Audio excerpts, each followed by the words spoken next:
Zaboravite sve one priče za laku noć. Ovo nije jedna od njih.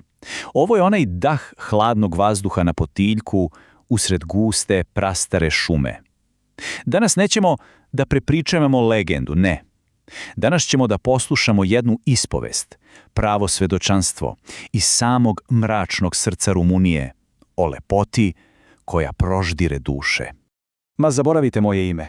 Ono je umrlo onog dana. Zapamtite samo moj strah, jer, verujte mi, to je jedino što mi je ostalo. Nekada su moji dani imali ritam.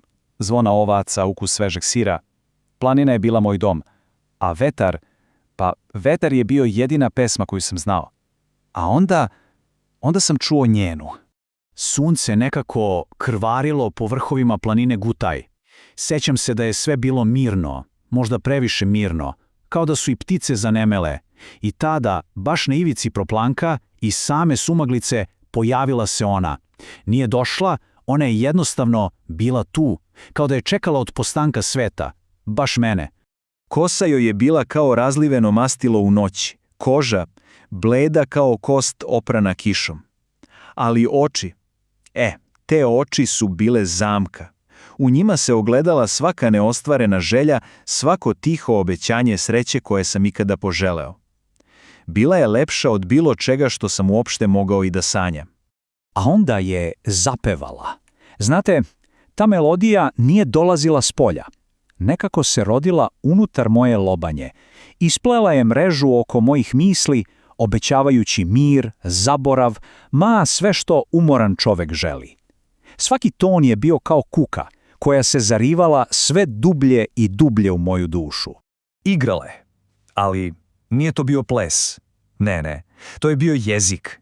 Njeno telo je pričalo priču koju sam očajnički želeo da čujem.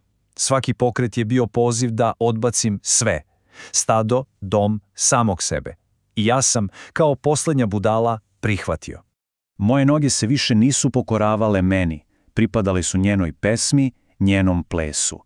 Ostavio sam ovce vukovima i pošao za njom u sve gušći mrak šume.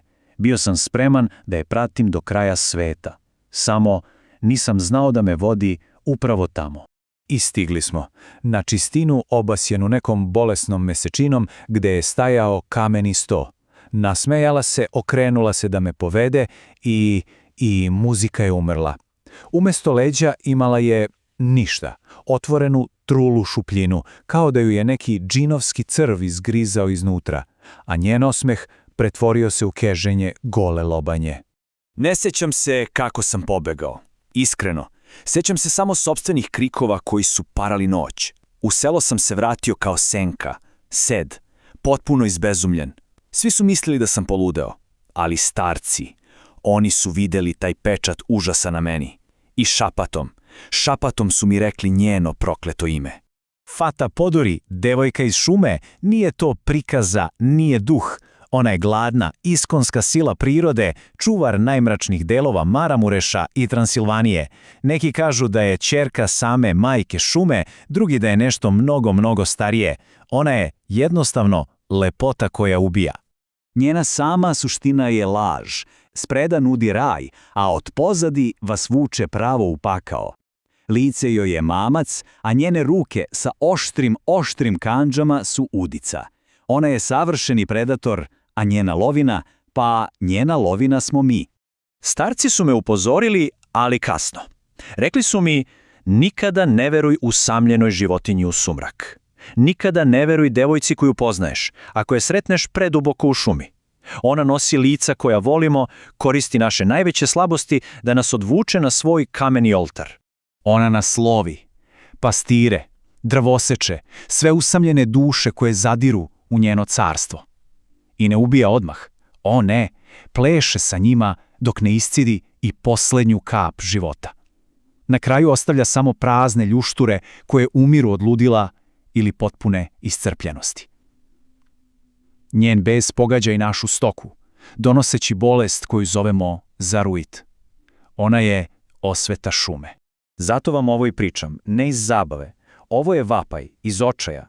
Video sam šta se krije iza zavese ovog sveta.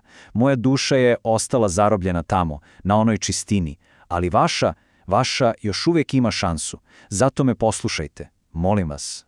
Postoji odbrana, drevna kao i sam strah. Hladno gvožđe je peče kao vatra. Beli luk i svetinje je teraju. Ako vam ponudi bilo šta, hranu, piće, odbite, to je otrov za dušu. I najvažnije, šta god da se desi, ne okrećite joj leđa, gledajte je pravo u oči i suočite se s njom, bilo molitvom, bilo najgorom psovkom. Plaši se i svetog i prljavog. Shvatio sam na teži način. Ona nije čisto zlo. Ona je ravnoteža, brutalni čuvar drevnih pravila. Ona je podsjetnik da smo mi samo gosti u svetu koji je mnogo stariji i divljiji nego što možemo da zamislimo. A ona je kazna za one koji zaborave da pokažu poštovanje. Zato, sljedeći put kada se nađete sami među drvećem i učini vam se da vetar donosi zvuk neke prelepe pesme, bežite, samo bežite i ne osvrćite se. Jer možda to nije samo vetar.